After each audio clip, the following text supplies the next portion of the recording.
to begin recording, and we're going to get started. So we are started on time. Thank you for joining us for our third statewide online Master Gardener training. It has been some pretty good talks so far.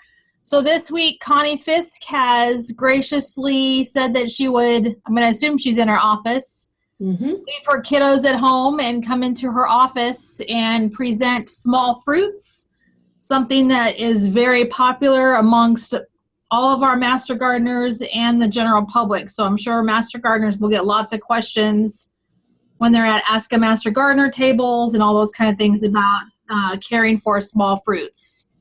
So Connie, I will let you take it away. All right, thank you. Yep, my name is Connie Fisk. I'm based in the Cass County Extension Office, and I am an extension educator for regional food systems, which is primarily fruits and vegetables and other edible specialty crops like hops. I cover the 8 counties around Omaha and Lincoln, primarily. That's my region. So I'm very excited to talk to all of you tonight about small fruits. It's kind of what I'm most interested in is fruits, both tree fruits and small fruits. All my research has been on fruit. So it's definitely my comfort zone compared to talking about vegetables, which I've learned a lot about, but definitely more comfortable talking about the fruits. So tonight we're going to talk about small fruit production. As I mentioned before, feel free to stop me if you have questions along the way. Here's a list of all the topics we're going to go through. If you downloaded the handout, you'll see that there's a lot of slides. I tend to go really fast. So again, feel free to stop me at any time if you have a question. We're going to run through site analysis, soil testing, what you need to consider when deciding what to grow, pollination considerations, irrigation, integrated pest management, and season extension. Then I will talk about the berries. I'll talk about blackberries, raspberries, strawberries, gooseberries, and currants, and then grapes. I'll talk about their recommended cultivars for Nebraska, planting, training, and pruning tips. And then finally, I'll talk about identification and control of diseases, because I know as Master Gardeners, that's a lot of the questions you get is, what is this spot and what do I spray on it? So we'll spend quite a bit of time on that at the end. So before planting, these are some things that property owners should consider. Now, of course, they usually come to us after they already have a problem, so I don't know how much you'll get to share this kind of information with them. But with proper planning, fewer problems will be encountered. So that's what we're trying to do, is give them all the tools they need to be successful up front. So the first thing I recommend is submitting a soil sample for analysis and then amending the soil before planting. Researching which small fruit varieties are best suited to the climate. And again, I'll give you some recommendations in this presentation. But we don't want folks to just buy what's on sale at the big box store. So, Home Depot probably has a really good buy on apple trees, but you need to do your research and make sure that those are varieties that will actually produce well here. Third, determine when the best time is to plant and how to plant. And then keep in mind that pruning is an annual task. So you can't just plant a bush or a vine and walk away from it. That this is something that requires a commitment. It's kind of like a pet. Not quite as labor intensive as a pet. All right, so the first thing to consider is location, because we can't rely on chemical cures for bad decisions. And typically homeowners want to spray as little as they have to anyway. So again, choosing the right location can go a long way into preventing or managing diseases. The best site for fruit production has full sun for at least 6 hours a day, deep soil without a hard pan. We don't want 100% sand or 100% clay. We want good water and air drainage on the site, as well as protection from the wind. We want to avoid planting near trees or large shrubs that will compete for moisture and nutrients. Where there are septic systems or underground utilities, especially for some of the deeper rooted fruits like grapevines. And we don't want to plant within 35 feet of walnut trees. because they release a chemical into the soil that is going to prevent growth of plants around it. Also consider if you have a source of potable water. So one of the areas I teach in is food safety, and any water that you're spraying onto that canopy, any irrigation water that's touching the crop itself needs to be potable water. So we need to be willing to drink it. Otherwise, we need to come up with other irrigation strategies so that it's not touching the edible portion of the plant. Also, any water that's used in crop protection sprays. So if we're mixing up a fungicide, for example, that water needs to be potable water as well if it's being sprayed on the edible part of the crop. So as you know, fruits are perennial, so they're somewhat permanent. You get one chance to pick a good site and do some deep tillage to incorporate any needed organic matter and soil amendments. So we want to test the soil and alter the pH as necessary. Most of our fruits prefer a slightly acidic soil pH, something like 6.4 to 7. Sandy loam is best, but fruits will tolerate a range of soils as long as they're deep, fertile, and well drained. So those are the key things we're looking for in soil. If we don't have those, then we need to amend the soil. We could plant on raised beds if we don't have good drainage.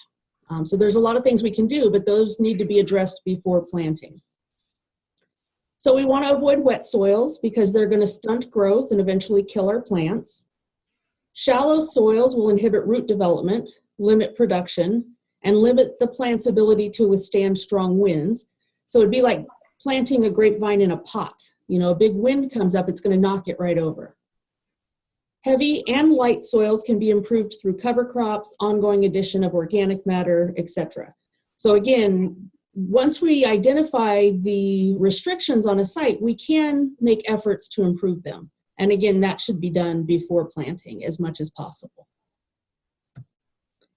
Another thing to consider is topography. So fruits should not be planted where they will be constantly exposed to high winds or where frost will gather on a cold night. Again, if somebody, has a very small yard, they're probably pretty limited where they can put different fruiting plants. But this is something they should keep in mind when they're deciding where they should go, or even if they should plant fruits there. So this means avoiding hilltops and avoiding hill bottoms. If wind is an issue, planting a windbreak. And if possible, planting on a slope, because that will promote drainage of cold air away from the plants.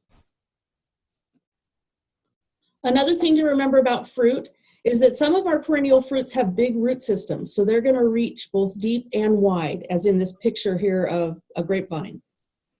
That's a good thing because they're going to pull nutrients and moisture from deep in the soil, but that's going to impact then how we need to irrigate, and I'll get to that later.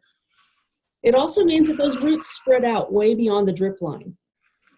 So we need to be careful when we're planting fruits around our landscape that we are not applying chemicals to the lawn, for example, that are going to negatively impact those fruiting plants. Like weed and feed, for example, in our lawn. Organic matter and soil cover are our best protection against stresses of a dry season. So again, we want to constantly be adding organic matter to our soil. That helps keep moisture in the soil. Another thing to remember is that the buds for next year's fruit production will develop this year. So we don't want to stress our plants this summer, or that will impact next year's yield. So this picture here is a grapevine. It's not the kind of grapevines we grow here. Those of you who know me know I used to work in extension in North Carolina, so this is a muscadine grape. But what you can see there is at the base of every leaf, there's a tiny little bud. Next year, that bud will break and produce a new shoot that will have leaves and fruit on it. So that bud is developing this summer. So that means that we need it to have proper air in the canopy so that it doesn't get diseased. It needs proper sunlight so that it has good development. And we need water so that that vine isn't stressed. Otherwise, that bud will not be as productive the following year. All right, soil testing. So we're testing for pH as well as nutrients. Most of our fruit crops are going to be deep rooted. So we want to take a deeper soil sample than you would for most garden crops. So sample down to 24 inches, for example, rather than just 8 inches. And then based on those soil test reports, we want to incorporate any required amendments before we plant. And some of these amendments are not very mobile in the soil, so it's a good idea to incorporate them the fall before planting so that they're right where you need them so you can plant as soon as possible in the spring. So this is just an example from Midwest Labs. Their lawn and garden soil test is about $25, and you can see all the different information that it gives you. This is adequate for somebody who's just doing some edible landscaping or putting in a small fruit planting in their yard. For anybody who's thinking of growing commercial, they have a more in-depth soil health test that's $65. So it's going to address the chemical aspects of the soil, but also have a couple other tests there. So something to consider if someone is thinking of planting acreage or using this planting for commercial sales. They might like that extra information. So it's important to regularly test your soil for nutrients as well as pH. For example, iron deficiency may not be caused by a lack of iron in the soil, but could be due to soil pH. So it's really important that we test both of those things. So iron deficiency chlorosis is really common. And you can see from looking at this chart that if you have a pH over about 7.5 or 8, you're going to start to see iron deficiency. Even though there may be iron available in the soil, it's not available to the plants because of that high pH. So again, we want to make sure that we're looking at both of those things when we do a soil test.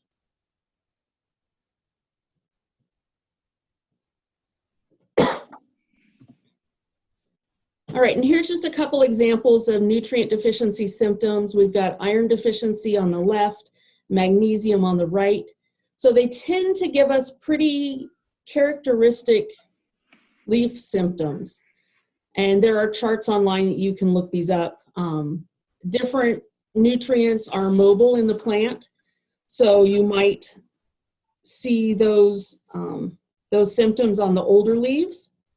So things like nitrate, phosphate, potassium, magnesium, chlorine, zinc, and molybdenum are going to be mobile nutrients, whereas calcium, sulfur, iron, boron, and copper are immobile. So you'll see those symptoms more on the new leaves.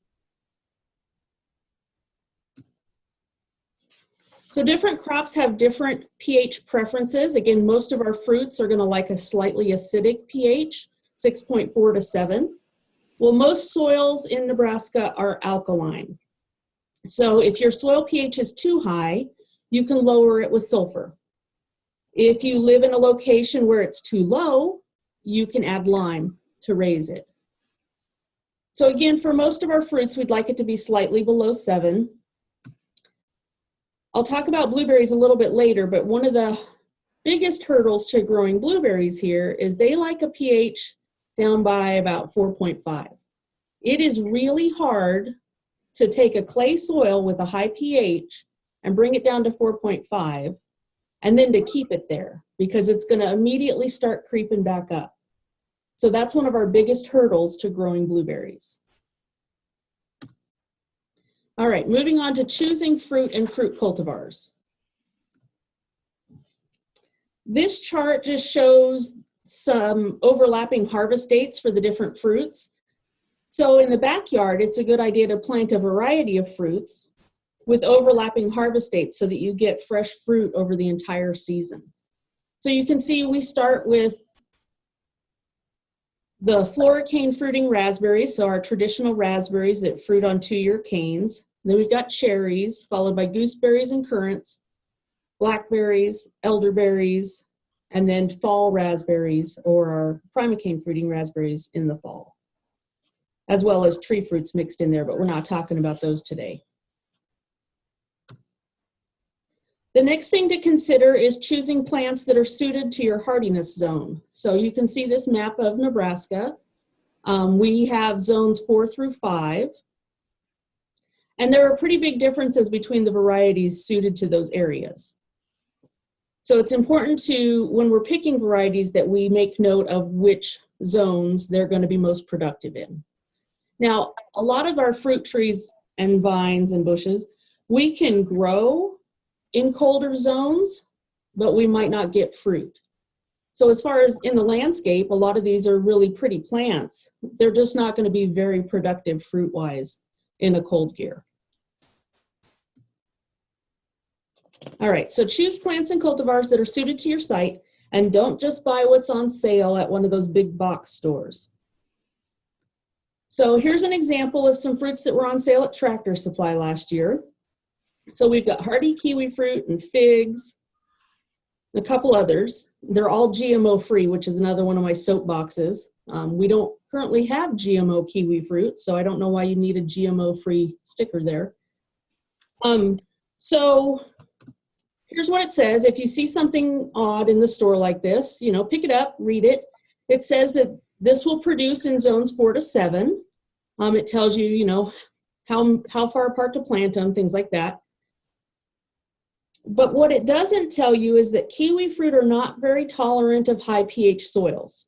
And I know this because I did my master's research on hardy kiwi fruit. So it is one of my pet projects. I love hardy kiwi fruit.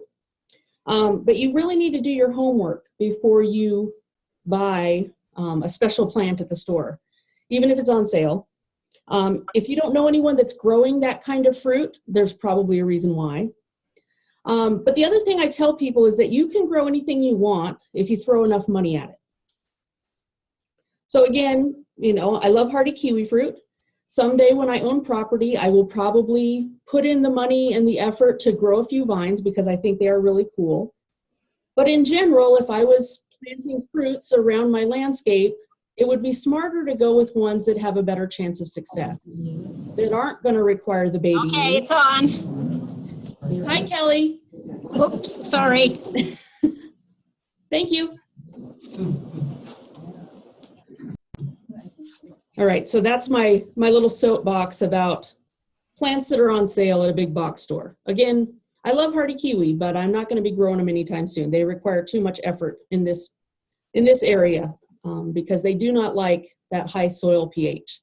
Even though cold-wise, they are hardy down to negative 25 degrees, they're not going to like the high soil pH. Another thing is that they're going to bloom early in the spring, like after this warm patch of weather we've had. And then the flowers will be killed by the cold weather that's coming later this week.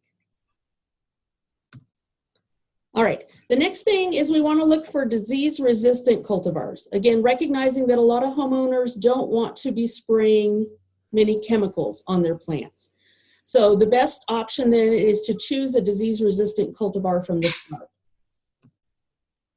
Another thing to think about is like grapevines have different rootstocks. Rootstocks are going to affect how big that vine gets and how resistant it is to diseases and insects.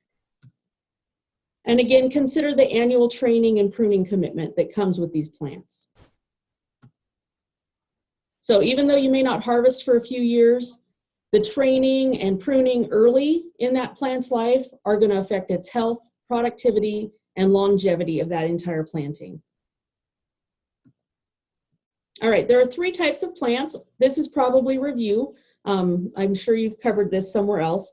The first one is self-fertile. So these are our peaches, raspberries, strawberries, tart cherries, in which pollen from the anthers is able to fertilize the stigma of flowers from the same plant or other plants of the same variety. It may still require a pollinator, like wind or an animal, to transfer pollen from the anthers to the stigmas. Walnut trees. I'm not sure what your question is asking, Kelly.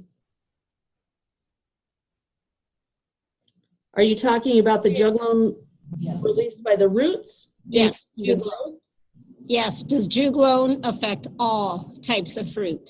Yes. Yes. So walnut trees release juglone from their roots, and that's going to inhibit growth of all our different fruiting plants. Good question. Okay, so self-fertile plants, again, that's going to include our raspberries and strawberries that we're talking about today. In fact, all the small fruits that we're talking about today are self-fertile, which means you can get by with just planting one plant to get fruit. Now, they still might have a higher fruit load if you have more than one plant, but you will get fruit even if you just have one. All right, the next type, whoops, there we go, is self-pollinating. So the example here is grapes. They are self-fertile, but they're also able to transfer pollen from the stigmas, or from the anthers to the stigmas on the same flower without the aid of pollinators. In fact, grapes can pollinate themselves even if their cap doesn't come off. So if you've ever seen grape flowers, they don't open like a normal flower. They're upside down, kind of like a cap, and that cap falls off. Well, if the weather's too dry or too wet, that cap may not come off, and you can still get grapes because they can pollinate themselves. So they're self-pollinating. And then the third type is self-sterile. So this is some of our fruiting trees like apples. They require pollen from a plant of a different but compatible cultivar. And then cross-pollination is accomplished with the aid of a pollinator. But again, we're not covering any of those crops tonight. All right, so thinking about pollination, only pollinated flowers will produce fruit. And pollen is moved from flower to flower by bees, even though wind and many other insects will also move pollen. Many people assume that self-fertile plants will just pollinate themselves, but they still benefit from having pollinators around and from having more than one plant of the same or a different variety. So that tends to increase your yield, having more than one plant. Here's some examples of poor pollination, or the asymmetry that develops due to incomplete pollination. These are raspberries. So the left and middle berries were self-pollinated. So they, kept insects out. But the berry on the right was insect pollinated. And you can see it's that perfect raspberry we'd all like to see. So if someone's planting a lot of fruits, it's a good idea to establish space around them that's habitat for insectary plants.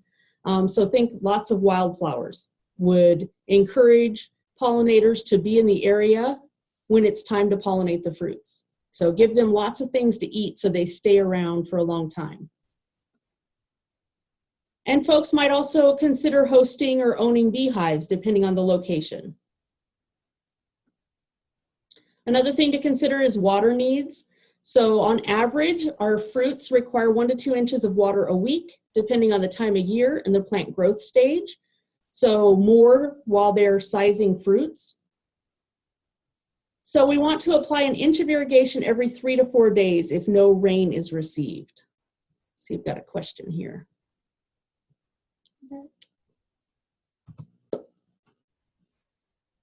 How close does a pollinator plant need to be? They do not need to be very close, actually. So bees will travel, but again, the more pollinator plants that we have around, the more they're likely to stay in the area and not fly a long ways away. I'm not an expert in insects by any means. I just know that I've never had trouble having pollinators in the area. Yes, 3 blocks would be close enough, in my opinion. Does anybody else have a comment on that?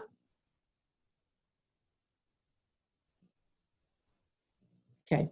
Again, I am not the expert in that at all. All right, so back to irrigation. Again, about 1 inch of irrigation every 3 to 4 days if no rain is received. For our shallow-rooted crops like strawberries, they're going to require less water but more often. So we want to wet the soil to a depth of about 10 inches.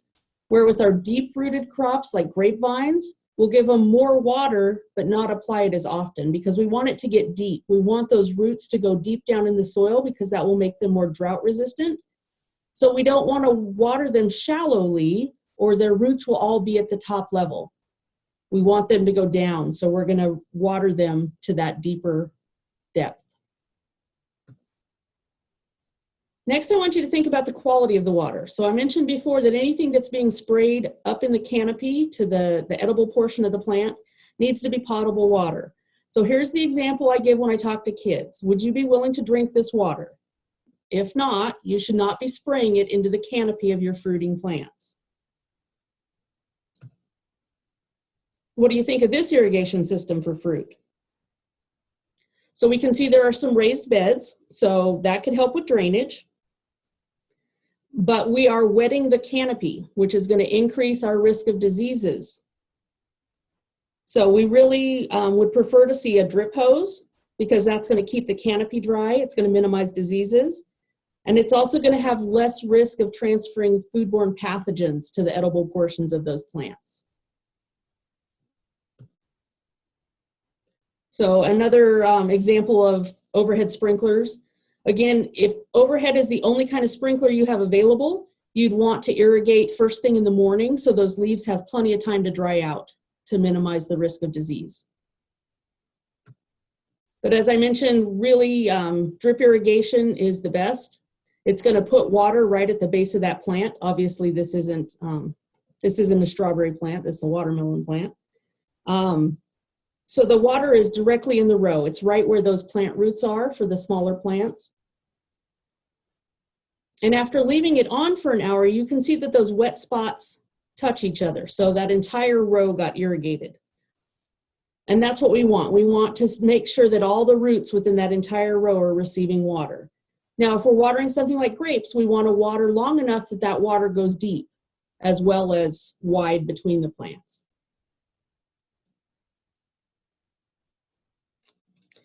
And another thing to keep in mind that, yes, I know drip irrigation is expensive and not every summer will we need to turn it on, but especially for growers that are trying to grow commercially, it's better to have a system in place and not need to turn it on than to lose an entire crop because we didn't have an irrigation system set up. All right, moving on to fertilizer. Healthy plants are generally less susceptible to insect and disease damage, and they also produce higher quality fruit. So again, the first step is doing a soil test to begin with, amending the soil before planting, but then also providing fertilizer and keeping an eye on those soil levels of fertility, through the years. And then we can apply a balanced fertilizer. When I say balanced fertilizer, it's something like 10-10-10 or 15-15-15, based on plant needs and soil test recommendations. So with perennial fruits, we don't necessarily have to do a soil test every year, but maybe every 3 to 5 years to make sure that we're on track with our fertility schedule. In general, a satisfactory nutritional condition exists in fruits when the leaves are of a good dark green color, when we got good yield off the plants, and overall when the color of the fruit is satisfactory. If we have too much growth, we're going to have a lot of leaves, but not as good fruit, then we know that we need to decrease nitrogen application. We want to avoid over-fertilization, not only because it's going to affect the fruit, but it encourages disease and insect pests. So if we have a really dense canopy, there's going to be a lot of humidity in there, not as much airflow. And so it's going to be a great place for insects and diseases to thrive. We also want to avoid late season fertilization because that's going to prevent our plants from hardening off for the winter. So a general rule of thumb is to not put out any fertilizer after, say, 4th of July weekend, so that those plants have time to harden off for the winter. So in general, these are recommendations for the different groups of fruits that we'll go through today. Again, you want to amend the soil before planting based on that soil test report, and then just a light fertilizer the first year because we don't want to burn those young plants. And then after that, we'll follow these recommendations. So for blackberries and raspberries, it's about a ½ a cup of complete fertilizer in early spring, say at bud break, and then again about a month later. For strawberries, if you're growing a row of strawberries, it could be 4 to 6 pounds of something like a 12-12-12, and then a late summer application of ammonium nitrate or more 12-12-12 to increase flower bud formation.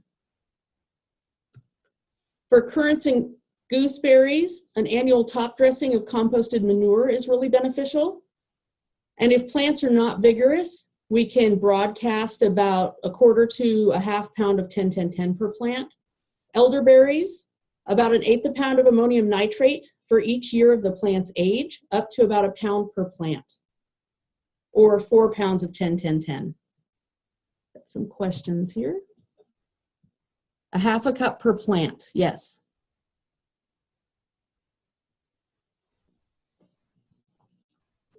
I'm not sure about ammonium nitrate sources. I got this, you can see the link, I got this information from here from Cornell. Sorry about that.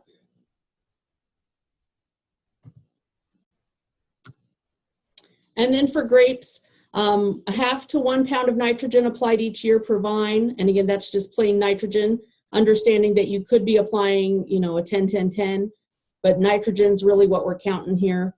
If the new plant growth isn't adequate, so if when you prune, you get less than 2 pounds of 1-year wood per plant, then an additional nitrogen can be applied. But with grapes, we really want to make sure that they're not overly vegetative, or that will cost us in yield. Do not apply more than 1 pound per vine per year, again, to avoid excessive vegetative growth. And our American cultivars like Concord, Niagara, those are going to require more nitrogen than the wine grape cultivars, the Vitis vinifera cultivars.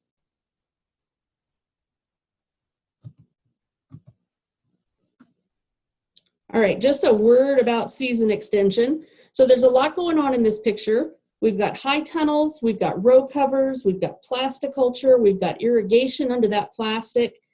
Now this is a much bigger tunnel than someone would likely have in their backyard, but I wanted to use this picture to illustrate that all 4 of these things are useful in fruit production. So first, the benefits of high tunnels. Season extension is a really good one, so if we're growing strawberries, we can get them earlier in the season. Protecting the crop during poor weather. Controlling moisture to the roots and foliage, which will give us less disease. And the number 1 reason is better quality fruit and bigger fruit. All right, now thinking about black plastic specifically, weed suppression is one really big benefit of black plastic. But soil warming is also important. So if we're thinking about how early can we set out new plants, well, you can set out plants earlier if they're on plastic rather than bare soil. And that may give us earlier maturity with things like strawberries. So this comes from some research at Penn State that showed that soil under black plastic can be up to 5 degrees warmer at a 2-inch depth and up to 3 degrees warmer at a 4-inch depth than uncovered soil. So that means, again, that plants can be set out earlier than on bare soil. So we can get earlier maturing fruit. And then finally, benefits of row covers. So frost protection of warm season crops in spring and fall. So what you can see in this picture at the bottom right are some brassicas. Again, it's not fruit, I understand. But this was in a high tunnel in Pennsylvania, and there was probably 2 to 3 feet of snow outside.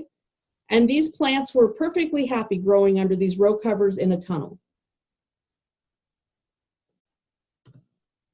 Another thing about row covers is they're going to help deter insects, birds, and small mammals. So if people are having trouble with critters getting their young plants, or with a certain insect that they don't want to have to spray a lot of pesticide for, row covers can help with those things. And again, early and increased yields. So lots of benefits there if somebody wants to go that route. All right. That's the end of that section. Does anybody have any questions before I move on? Feel free to unmute yourself if you do. No? All right. Then I'm going to jump into berries. So in this section, I'm talking about brambles or caneberries. So caneberries is kind of the new name, same crops. But when we're talking about brambles, we tend to think of plants that have thorns. And a lot of the newer caneberries do not have thorns. So we're not calling them brambles anymore. So it's important to know both names though, because you still may see them both on different ag chemical labels, but they mean the same thing. It's just that brambles have thorns. Thorns like this. Wicked looking thorns. Got a question. Organic fertilizers versus chemical. I'm not sure what the question is. Organic fertilizers are great. They tend to take longer to break down. So we wouldn't want to add them later in the season because, again, it could prevent the plants from hardening off for the winter. So they're good to add, during the dormant season early in the spring, so they have plenty of time to break down before fall. If that didn't answer your question, Buffalo, give me some more detail.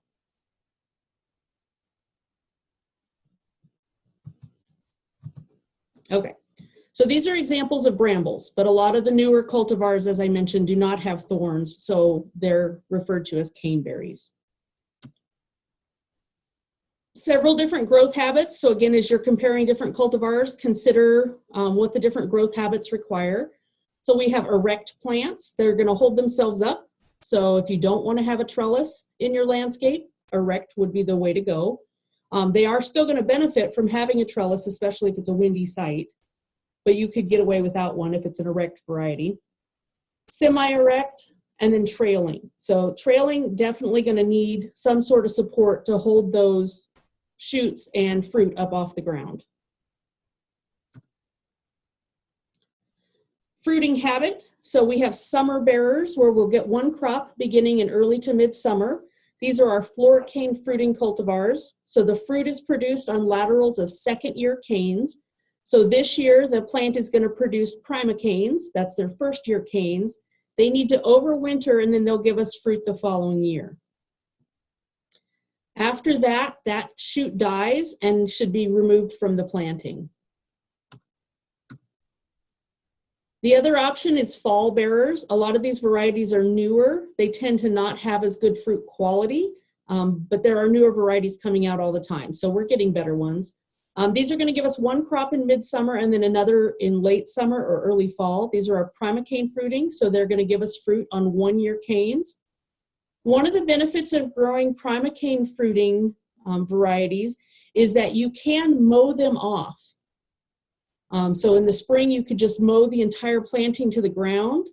It will send up new shoots and give you fruit in the fall. So you would just get one crop, but it makes it really easy then to prune them. Let's see, I've got a question here. When to remove second year after fruiting? So yeah, back to the floricane fruiting varieties, you can remove those spent canes as soon as you're done harvesting if you want. Then it makes it really easy when you go back in the following, February, March to do your pruning and thinning out because you've already gotten rid of all the old canes. Otherwise, you can wait and do it in February, March. It just is a little trickier. Good question. All right.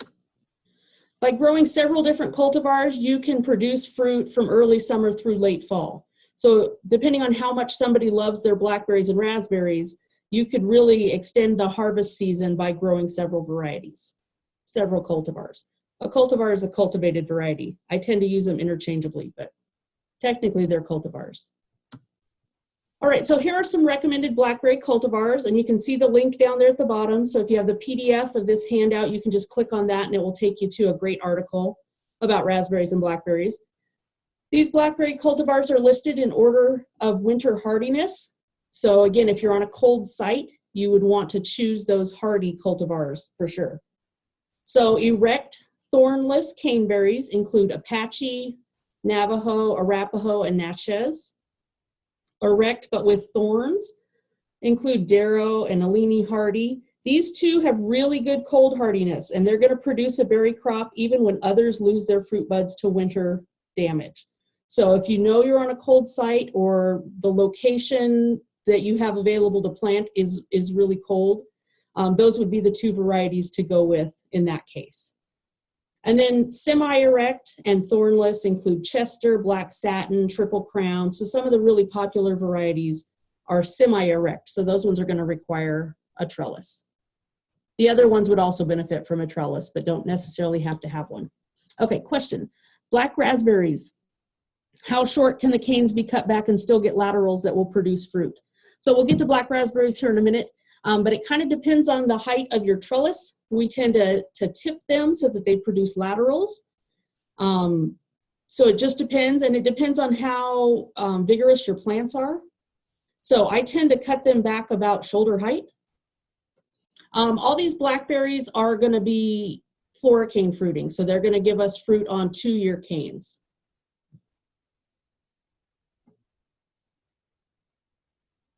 For these ones. I'll get to some of the primocane fruiting ones in a minute.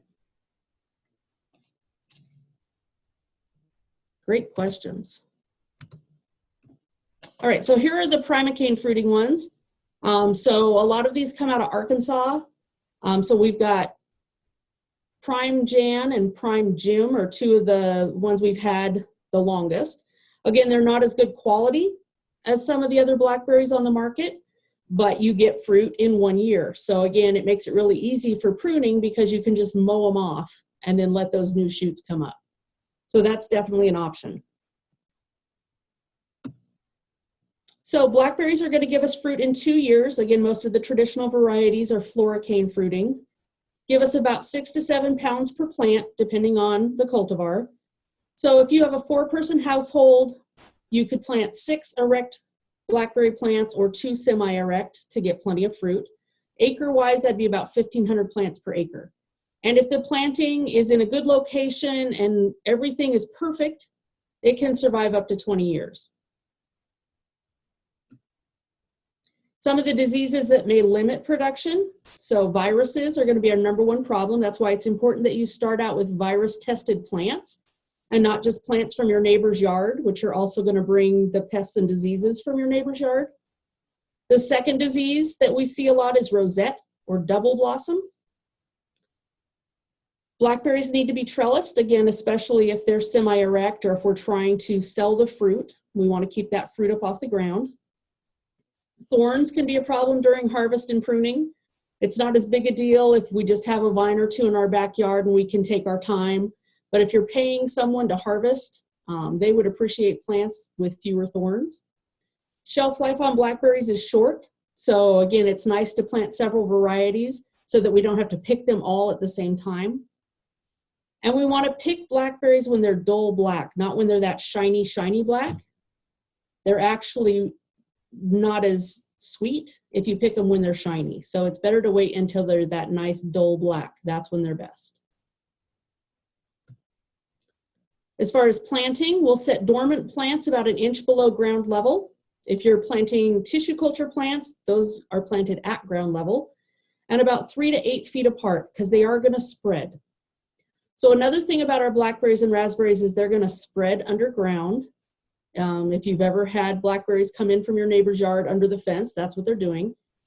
So if you want to contain them in a certain part of the yard, you're going to need to bury something around that bed. So something like metal flashing that you can get at any hardware store.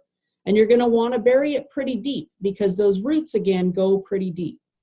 What you want to do is bury that metal, and it can be recycled metal too. You don't necessarily have to buy from a hardware store. But bury it about 3 feet away from the plants so they have a pretty big area to spread out to pull moisture and nutrients from. But again, that way you'll keep those roots contained so the plant isn't spreading out and taking over the area.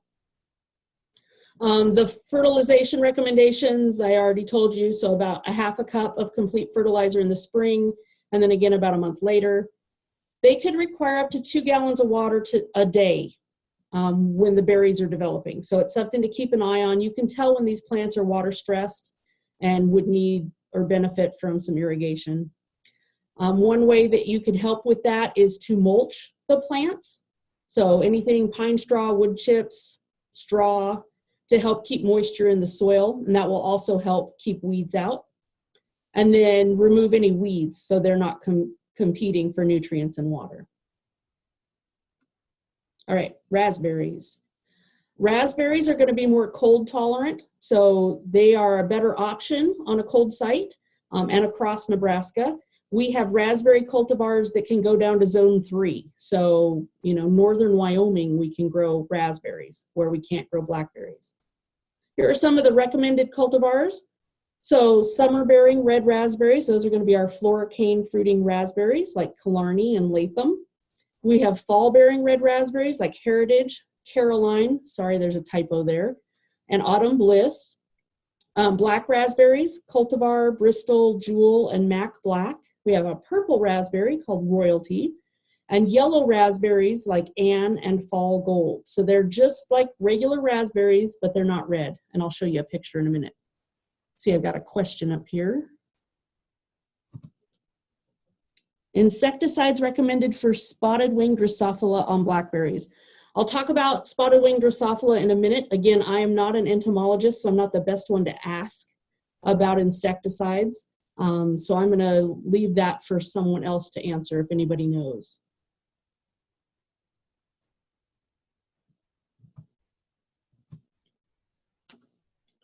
All right, black raspberries. Do you guys know how to tell the difference between black raspberries and blackberries? I saw on Twitter last week, one of my colleagues in Oregon State was picking on a grocery store in Oregon because they had posted an ad for blackberries, but the picture was of black raspberries. And it's not a trick question. Let's see in the chat. Oh, Elizabeth Killinger says that there's a good neb guide on spotted wing Drosophila. So encourage you to check that out. Elizabeth, if you can find that and post a link in the chat, that would be awesome. The next question asks if all raspberries ripen on second year canes, and the answer is no. So if you go back to that list, let me see if I can go back real quick. Those fall bearing ones, there are varieties that are primocane fruiting. You would just, when you go look at the nursery, you would want to look for primocane fruiting varieties. All right, and Elizabeth has posted the link to that spotted wing Drosophila neb guide in the chat. So if you're interested in that, I encourage you to check it out. All right, one more question. She says the last page has a table with the different insecticides that are useful. Great. All right, so again, it's easy to tell the difference between black raspberries and blackberries because raspberries separate from the receptacle. So the part of the flower that holds the berry is going to come out of a raspberry, as you can see in this picture at the bottom. So it leaves a hole or a well in that berry. Whereas in blackberries, that stays filled. So the receptacle stays within the fruit on a blackberry.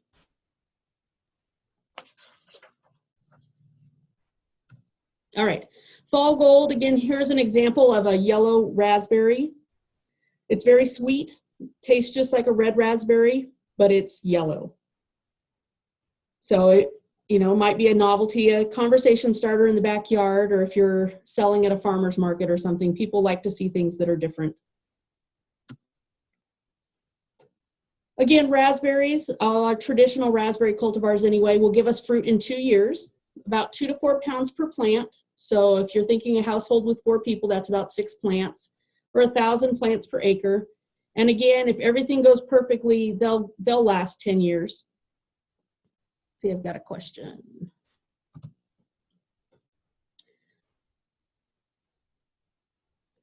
Yes, so there's a comment in the chat about the problem with insecticides for spotted wing Drosophila is that they tend to not be labeled for caneberries or appropriate fruit on the label as a targeted site.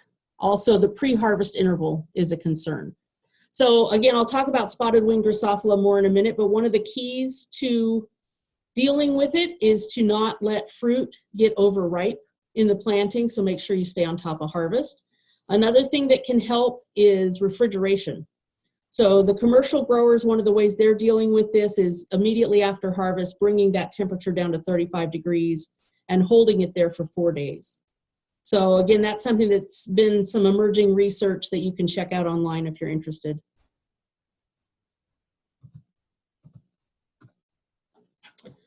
So raspberries, as I said, are very cold tolerant. The flip side of that is that they aren't very heat tolerant. So on a hot site, you might have issues with raspberries. They're also susceptible to viruses, but they're in high demand, which is a good thing. We're going to set dormant plants again about an inch below ground level, tissue culture plants at ground level, and about 3 to 8 feet apart. And this image just again shows you how raspberries are going to spread underground. So if you want to prevent them from spreading, you need to bury something like metal or, recycled roofing material, something so that they're not spreading out and going everywhere. Again, fertilization, irrigation, and cultivation are very similar to blackberries. We recommend mulch and removing weeds that are going to compete for water and nutrients.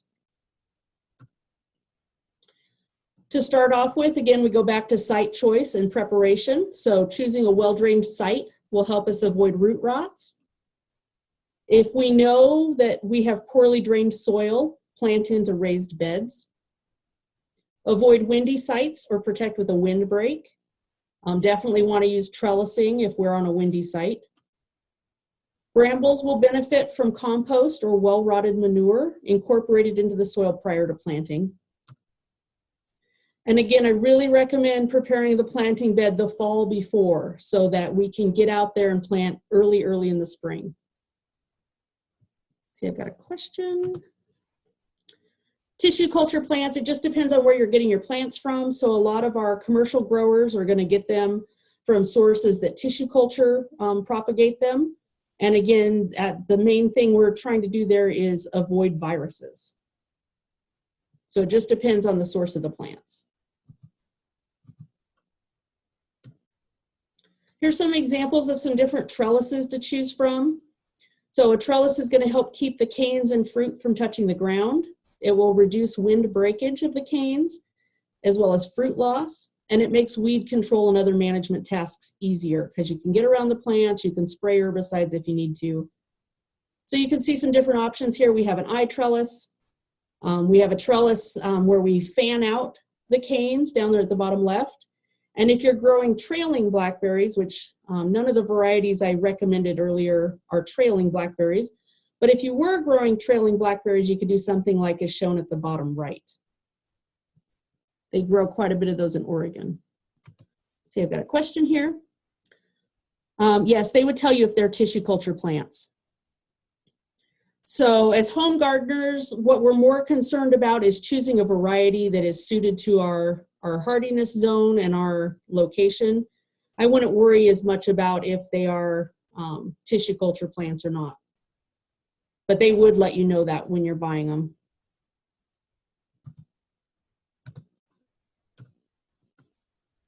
All right, red and yellow summer-bearing raspberries are usually supported on posts or trellis wires. Fall-bearing cultivars are sometimes grown without support, but as I mentioned before, they will benefit from being on a trellis. It makes management easier. Black and purple raspberries can be grown freestanding, but again, they're going to benefit from a trellis, especially in a windy area. Again, we want to do all that soil work the fall before so that we can transplant as soon as the ground becomes workable in the spring. Again, if you're buying from, a big box store, they're going to come as a potted plant. But if you're planting acreage and you're buying, certain nurseries are going to sell them as bare root plants. And so they're harder to hold until planting time. And so we want to make sure the soil is ready to go. So as soon as we get those plants and the soil is thawed, we can get them in the ground. So once we have reached that point, we're going to dig a trench 3 to 4 inches deep, spread the roots horizontally along the bottom of the trench. So we don't want them bunched up. And if they're in a pot, we're going to spread them out. And then we'll cover them with soil, 3 to 4 inches, fill that trench back up. As I mentioned, containerized plants are easier. They can be planted anytime, but the earlier in the season you plant them, the sooner they'll get established and the sooner you'll get fruit. See, I've got a question. How tall is the semi-trailing trellis? So again, it's going to depend on the variety, and if it's in the backyard, you can do whatever you want. But most of those trellises are probably 4 to 5 feet tall.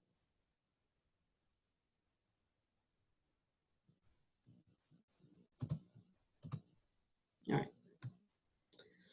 So containerized plants, we're going to remove from pots and bury them so that the tops of the root balls are covered by about a ½ inch of soil. So we're going to bury them just slightly deeper than they were in the pot. And don't prune them when we're planting. So some of those canes were probably damaged during transport and storage, and it's better to just let that plant grow for a while before we cut off any of those canes. Definitely want to water the plants after planting. Mulch around them with, seedless straw, sawdust, or compost. That's going to help us keep moisture in the soil as well as control weeds. And raspberries require irrigation from bloom through harvest if we want to get good berry size. And everybody likes big fruit, so we want to make sure we have access to water. But then we want to cut back on watering after the first frost, again, because we want our fruiting plants to harden off for the winter. Now, after they're dormant, you may want to give them a little water just to prevent desiccation, especially on a windy site.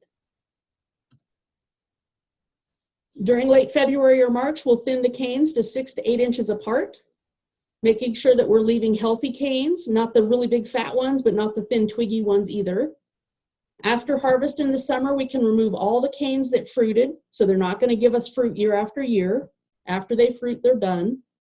And that's going to help promote growth of new shoots and also cut back on the amount of disease in the planting. When we're thinning out those canes, we want to make our cuts as close to the ground as possible. And again, it's preferable to thin new shoots in midsummer so that we have good airflow and good sunlight in that canopy. So here's an example of thinning out canes. So on the left, we see during harvest, those flora canes have fruit on them. Immediately after they are done being harvested, we cut those out. So then the prima canes that are going to be next year's flora canes have plenty of air movement and plenty of sunlight for fruit production for next year. See, I've got a question. Confusion about depth to plant. Let's go back.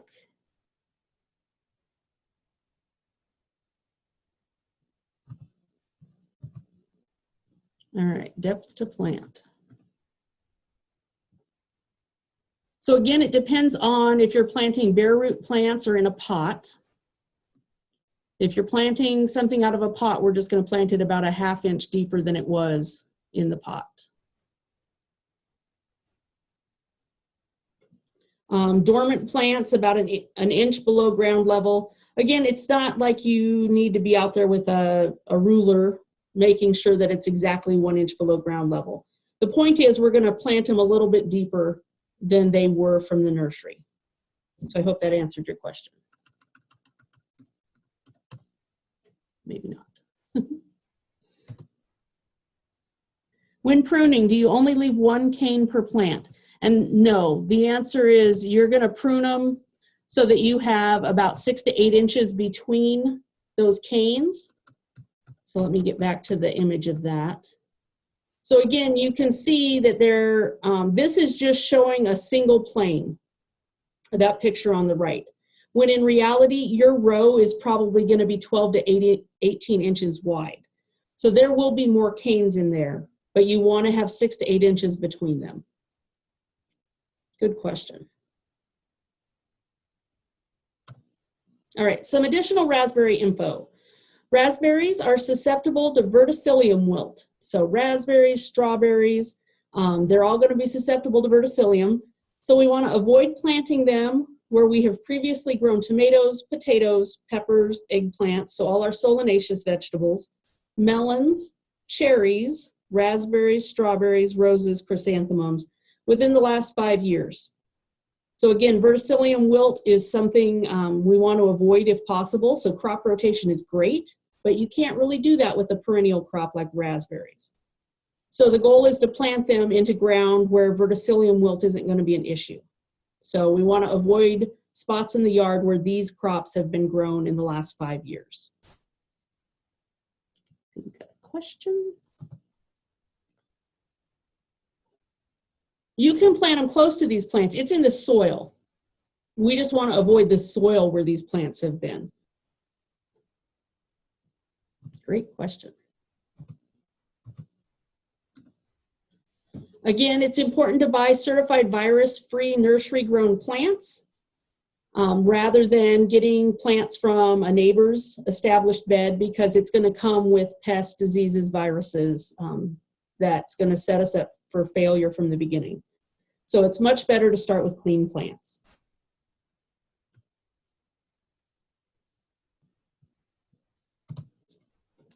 Are we ready for a break?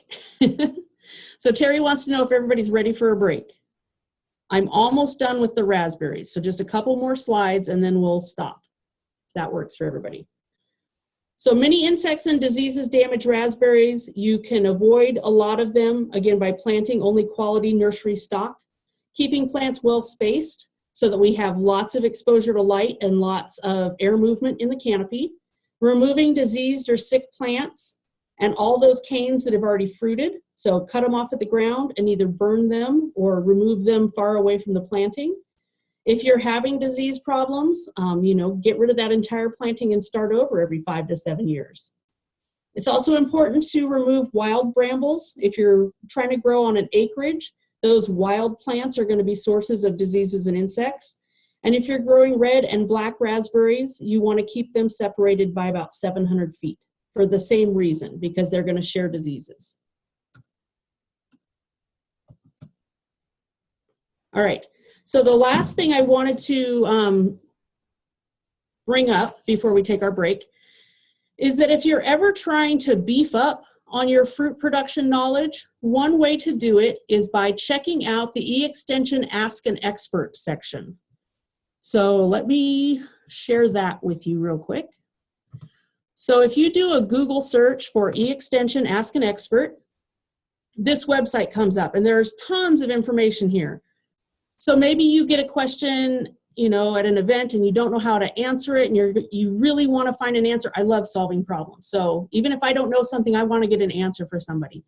You can come to this website and search in this box for whatever's going on, and it will give you tons of information.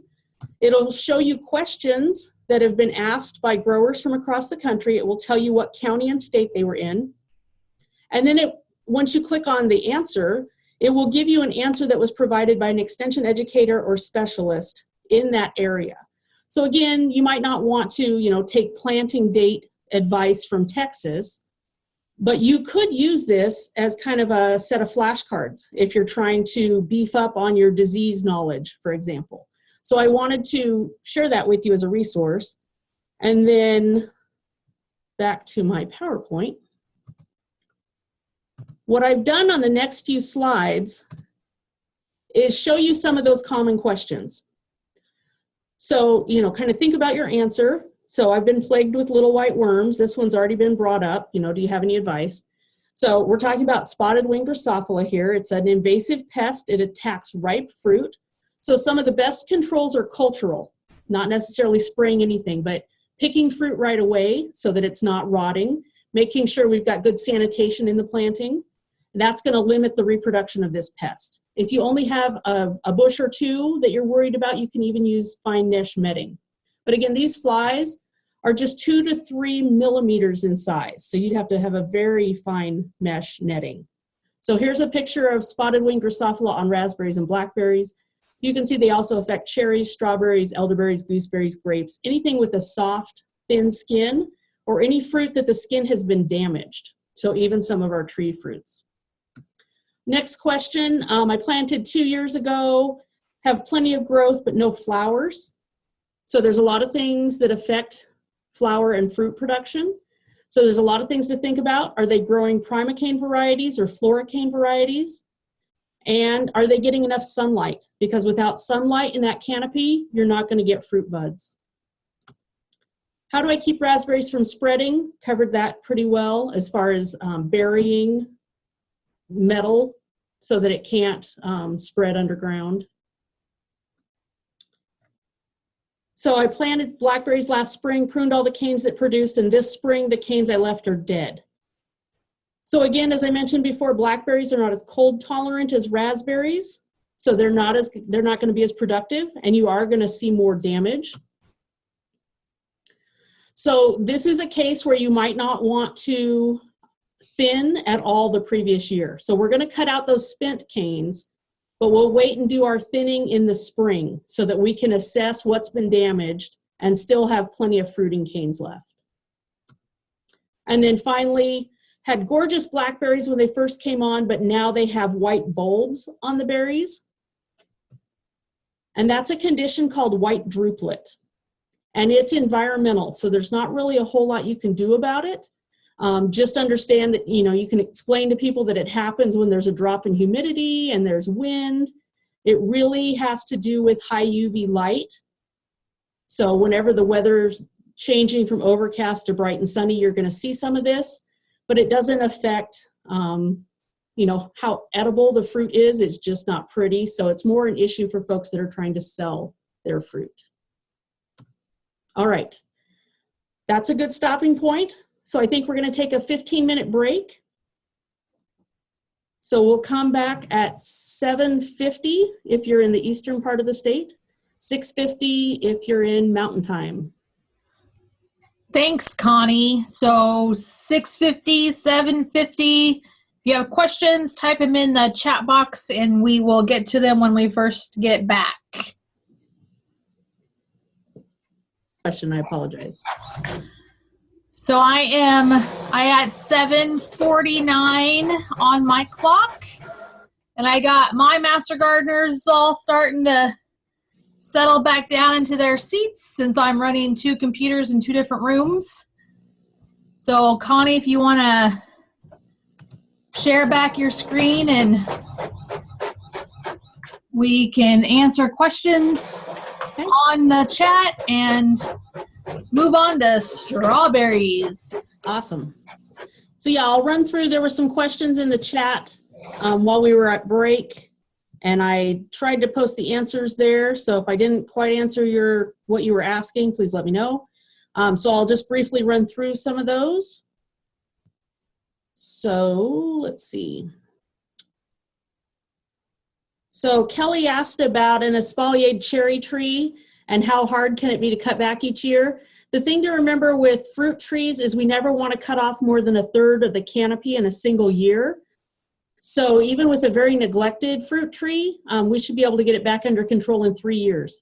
It's going to take some really hard decisions and some big cuts, which is usually really hard for a homeowner to swallow, but it's not impossible to bring that fruit tree back into production. There was a verticillium question from Dakota County, and it was about different varieties' susceptibility to verticillium. And in that case, it's not necessarily variety specific, but black raspberries are definitely more susceptible to the disease. Blackberries will also get verticillium, but they're not as prone to wilting. So you can kind of see the differences in the different caneberries there. Buffalo had a question about quince and some tips for fertilization and pruning.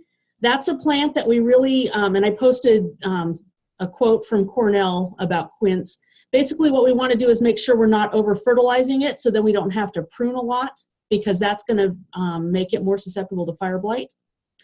Nicole asked some questions about caneberries rooting down near the ground. Do you leave that cane or let it grow?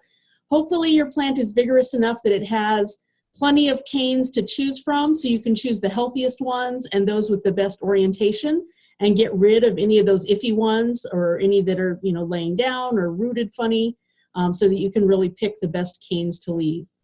Nicole also asked about bull canes. Those are when we get those really thick woody canes and they're not very productive. In fact, they're not productive at all. So I recommend when you find those, just cutting those out so you're opening up the canopy for the canes that are next to it.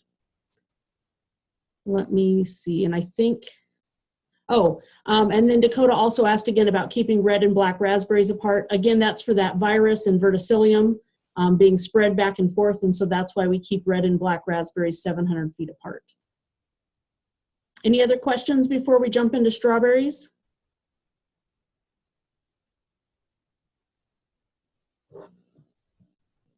Okay.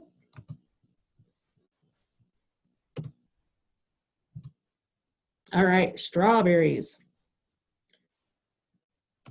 Love strawberries. So growth in our strawberries is affected greatly by temperature and length of daylight period. In new plantings, runner production occurs during the long days and warm temperatures of summer. That's really important if we're doing a matted bed versus growing on plastic. Then in the short cool days of fall, runnering stops and flower buds form within that plant crown. That's why we have to be so careful with those plant crowns, because again, that's going to be next year's fruit. The flower clusters that develop inside the upper portion of the crown in the fall will emerge in early spring. Berries will ripen 4 to 5 weeks after the first flowers open, and they'll continue to ripen for about 3 weeks. So what I'm talking about there are those June-bearing varieties, and we'll talk about varieties here in a minute. So here they are. So June bearers are going to give us one crop in June or July. This is the Chandler strawberry. So that's really one of the key strawberries for like farmers markets, CSAs, things like that. It's a good producer. It's one of our mid-season cultivars.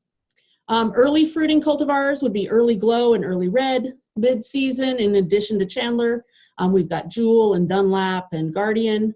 Late season, Robinson, Sparkle, Bounty. So again, if you wanted to extend your harvest, you would want to plant a few early cultivars, a few mid-season, a few late, so that you'd get those June bearers over a longer harvest period. We also have ever-bearing cultivars. These ones will give us 2 crops, one in June or July and one in the fall. And these include Ogallala and Fort Laramie. High temperatures and moisture stress, along with mismanagement of the planting, will greatly reduce their yield and quality. And in general, ever-bearing plants perform better in western Nebraska with its cooler night temperatures. The last group there are the day neutrals, which will give us fruit continuously throughout the season, but it tends to be smaller. These cultivars include TriStar and Tribute. Generally, 25 plants of an early and 25 plants of a late-bearing, June-bearing strawberry cultivar will give us sufficient berries for a family of 4. So that's about 50 plants. When we're talking about blackberries and raspberries, it's like 6 plants. With strawberries, you're going to need to plant quite a few more. So strawberries will give us fruit in 1 to 2 years. About 1/3 to 2 pounds per plant. So again, for 4 people, that's about 50 plants. If you were growing a matted row, that's 7,200 plants per acre.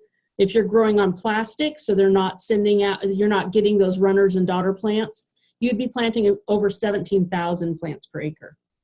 And strawberries have a life expectancy of only 1 to 4 years. And a lot of the commercial producers grow this as an annual plant. So they just plant new plants every year. We want to set plants when the nighttime temperatures are above 25 degrees Fahrenheit, and make sure that we're planting them so the roots are spread out, and I'll show an image of that in a minute. For June bearers and ever bearers, we're planting about 12 to 18 inches within the row and 3 to 4 feet between rows. Day neutral plants are a little bit closer together. So this is just an example of what a matted row looks like. On the left there, you see in the planting year, we've got 3 to 4 feet between the rows. And by the next year, that area has filled in. So again, strawberries send out runners, and they're going to produce daughter plants, and it's going to fill in that area. Let's see, I've got a question here. A couple questions. How do you know if you have June or ever-bearing if you inherited an established strawberry bed?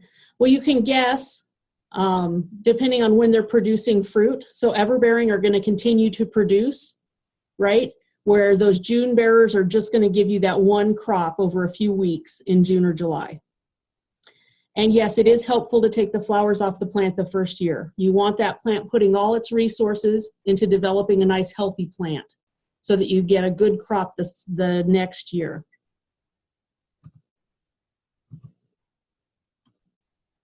And again, this just shows if you're growing that matted row, how the original plant is going to send out runners. And those runners are going to produce daughter plants, and that's going to fill in that bed. As far as depth, we want to plant our strawberries where the crown, so those leaves, are just above the soil surface. So the proper planting depth is shown there on A, so all the way on the left. B, the crown is too deep, so we've buried those leaves, those new leaves. C, the crown is too high, so you can see the roots are still exposed. And with D, we didn't spread the roots out, so they're bent, and they're all going to remain right there at the surface, which is going to make it really sensitive to drying out. Let's see, I've got another question.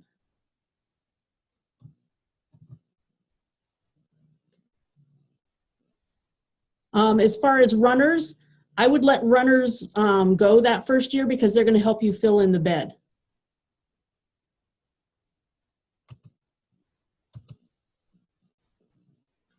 And that's kind of what's shown here.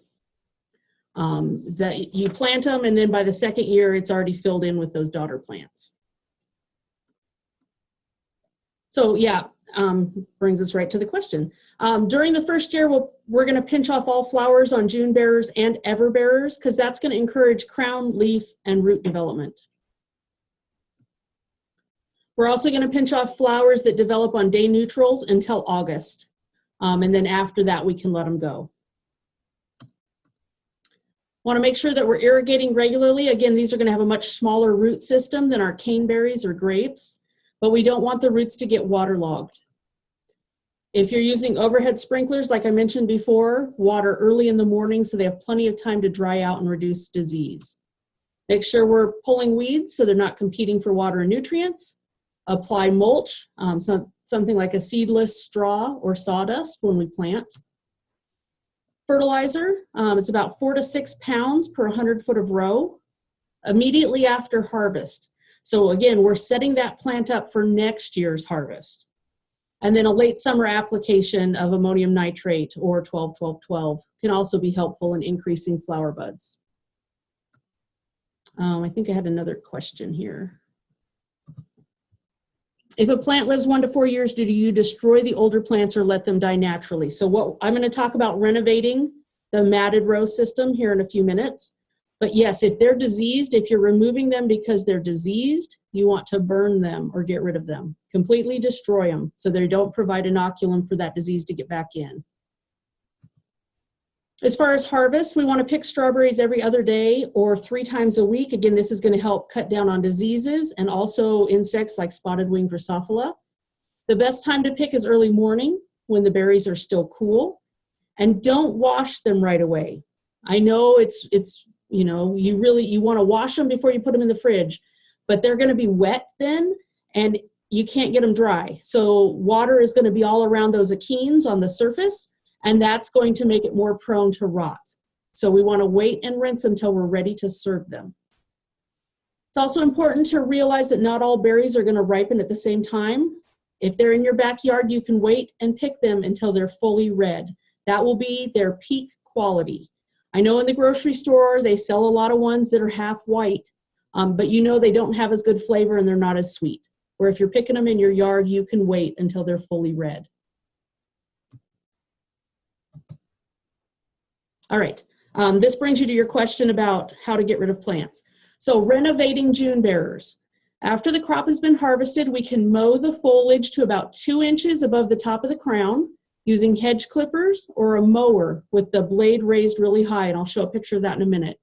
We want to make sure we're not damaging those crowns because that's going to be next year's fruit production. And then get rid of all that plant debris and either burn it or bury it. See, I've got a question here. The abundant rains in California, will that affect the availability of strawberries compared to last year when they were in a drought? Most strawberries are going to be irrigated, so the rains won't necessarily impact it. They just won't turn on the water. How many times can you renovate June bearers? You can continuously renovate June bearers until disease builds up in the bed. And how much water should raspberries receive if water availability is not a problem? So again, back on some of those early slides, I said that they need to receive, you know, 1 inch. You would give them 1 inch if you had received no irrigation for 3 or 4 days. So that's what we're looking for, is have they received 1 inch of rain in the last week? So it's not actually a lot. All right, another question. Compost what you mow off. I would not compost anything that might add disease back to my planting. So if you have any disease whatsoever, unless you know your compost pile gets hot enough to kill those pathogens, it would not be worth adding to your compost pile. Good questions. All right, so here's pictures of that mowing. So set your mower really high, and what you're gonna end up with is a picture like on the right. So it got rid of all the leaves, but it didn't damage those crowns. For best results, renovation should be started immediately after harvest, and it's completed to promote early runner formation. The earlier a runner gets set, the higher its yield potential and the larger its fruit. So growers should begin renovation as soon as the last good berries are harvested and before a large number of runners and new leaves develop. So we're really balancing that vegetation versus fruit production here. So once we've got them mowed, we're going to go back with a rototiller, a shovel, or a hoe, and narrow that strip down to 8 to 10 inches. So again, remember when we planted it, it was 3 to 4 feet between the rows, and then it filled in. So now we're going to go back and thin those rows out to 8 to 10 inches wide. And again, they're going to send out daughter plants into that space and fill it back in. So this is going to allow new runners to develop. So we're always getting new plants, and that's going to keep our yield up.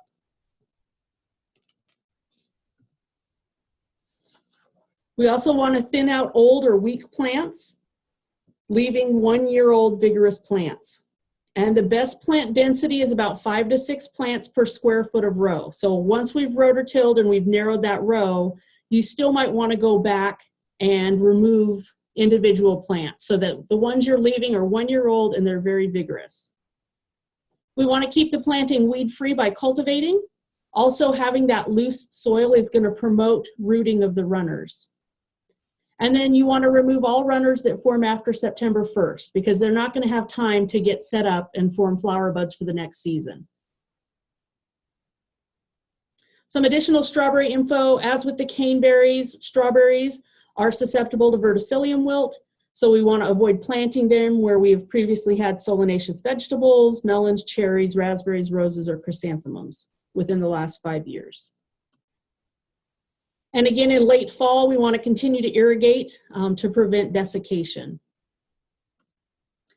And then after several frosts below 28 degrees, apply a 6 to 8 inch layer of mulch or straw to protect the plants over the winter.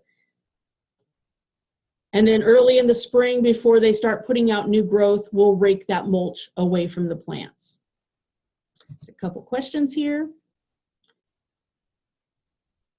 Can and should you water strawberry beds in the winter, especially with the dry open winter we're currently experiencing? So again, if you have mulched your strawberries and they are staying moist, you might not need to irrigate, but if they are exposed and being hit pretty good with wind, I would give them some water. And then recommended method to rid strawberry open areas of grass. Again, cultivation is a great way. You just got to keep doing it, or pulling by hand depending on the size of your bed. Nicole says a master gardener has a strawberry patch that was repeatedly attacked by a possum. It would come up and bite out of a strawberry and then throw it on the ground. I don't know how you could control possum problems. Perhaps with a low tunnel. Back when I was talking about row covers, helping keep out some rodents and insects, that might be one way to do it. But I think eventually they'd catch on and figure out how to tear through it. Strawberries are delicious. Elizabeth asks if I recommend replacing with new plants every year. And in the backyard, I don't. Again, we're not going for a huge yield or perfect looking fruit. So I don't think it's necessary to replace plants every year, but definitely get on a system of renovating your bed. And Panhandle recommends live traps for your possum problem. Very good. All right, here are some other useful tips for minimizing pest problems. Use only certified virus-free plants. Again, that's really important if you're trying to grow commercially. Choose well-drained soil, follow rotation recommendations, have a nematode assay. Again, that's probably not as important for a homeowner. But if you are repeatedly having problems, it could be a nematode issue and you might want to get it checked out. During harvest, remove berries that have been damaged by diseases and insects because that's going to reduce the amount of fruit rot and also spotted winged Drosophila. Properly renovate beds to remove older diseased foliage and to keep them from getting overcrowded because then you'll get smaller fruit. Don't keep a planting in production too long. Again, that's why we're renovating them. You can start a new planting every year or two to replace old plantings, or again, renovate them. And do not allow insects or diseases to build up. I know there are some people who are just against spraying at all, but you can't let that go on for several years of building up insects and diseases and think that you're going to magically cure it in a year. It's better to manage it every year from the beginning. And another thing, so as we mentioned with raspberries, not getting plants from your neighbors, because the problem with that is they're going to bring insects and diseases from your neighbor's yard as well. So you've got a question. What about strawberries in a raised bed? So again, if you can renovate them so that they're constantly producing new plants, that would be the way to go. Otherwise, you might want to build a new raised bed every few years so that you do have somewhat of a crop rotation going on.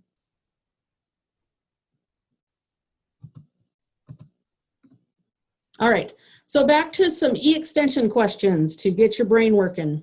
I do plenty of talking, I know.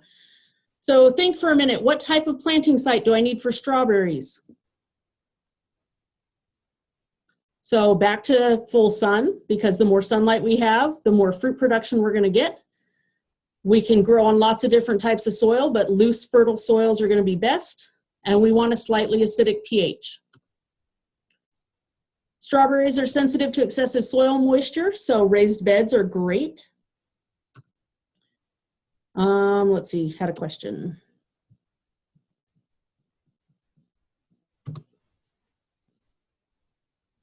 Do you not renovate ever-bearing strawberries?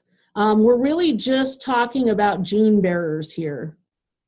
You could still renovate an ever-bearing bed. It's just, it's not going to have that clear cutoff of when would be a good time.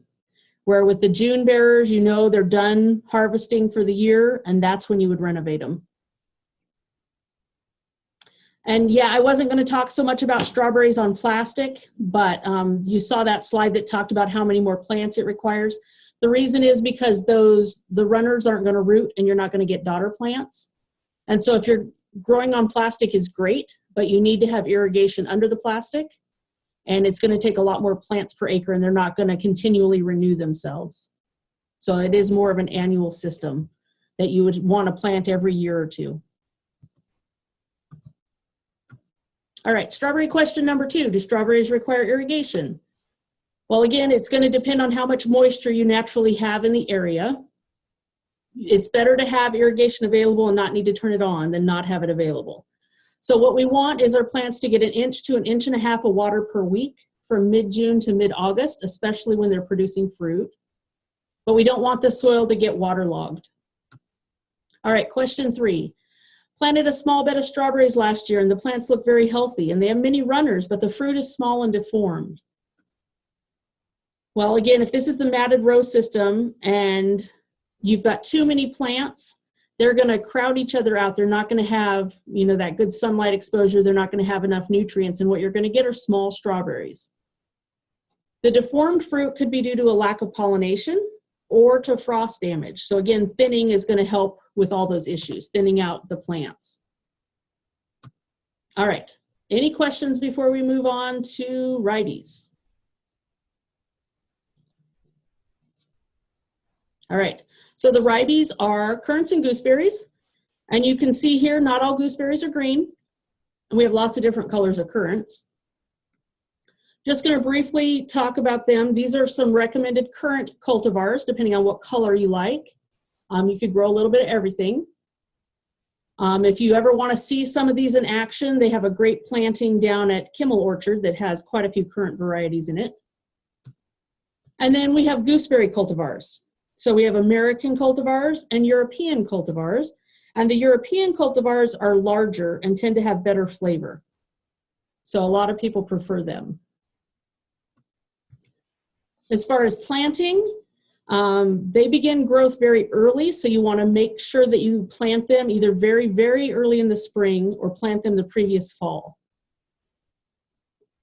Again, that's why we want to have our soil prepared way ahead of time. Plant them slightly deeper than they grew in the nursery. The plants are going to be spaced 3 to 5 feet apart in the row with 8 to 10 feet between rows if you're growing a lot of them. Again, this is a plant that's great in the landscape. They don't require quite as much sun as our strawberries and caneberries. We're going to prune currants and gooseberries when the plants are dormant in late winter or early spring. Remove any branches that lie along the ground, as well as branches that are diseased or broken. So again, they're going to produce a lot of new shoots, so we can be selective with which ones we leave. Now, ribes species produce fruit at the base of 1-year-old wood, so we need to pay attention to that when we're pruning. Fruiting is going to be strongest on spurs of 2- and 3-year-old wood. And so we're going to selectively prune the oldest canes down to the soil line. We're going to leave 2 to 3 canes each of 1-, 2-, and 3-year-old wood. So we're constantly renovating our currant and gooseberry plants. So we're always getting rid of the oldest canes and leaving 1-, 2-, and 3-year-old canes for the following year. So this is what it looks like. Again, they're going to fill in the area. They're going to continue putting out new canes. So we want to make sure that we're leaving a variety of cane ages so that we get good fruit production.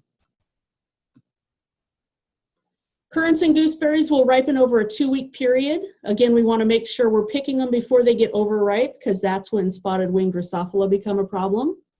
These berries are not going to drop immediately upon ripening, so they can usually be harvested in 1 to 2 pickings.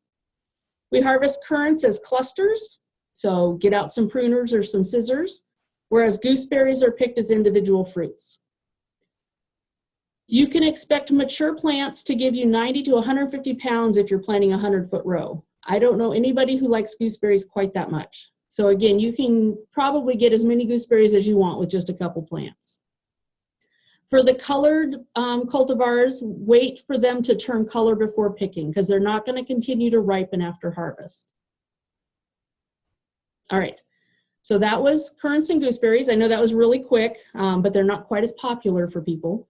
Blueberries. Oh, blueberries are awesome, aren't they? Unfortunately, blueberries don't really grow well in Nebraska.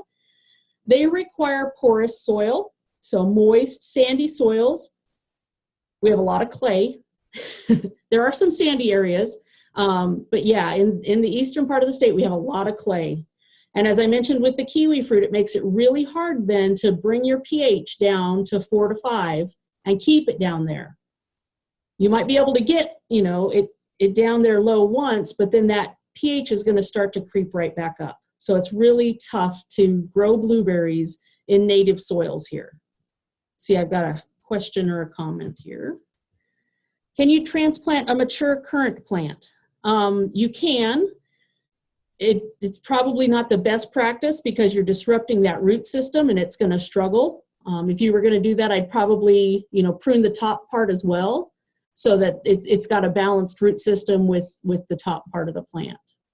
And then baby it. So give it good mulch, organic matter, and moisture to give it a leg up while it gets established. All right, so these are the 3 reasons why blueberries are probably not the best choice. Again, they need a porous, sandy type soil. They need soil with good organic matter, and they need a really acidic pH, like 4.5.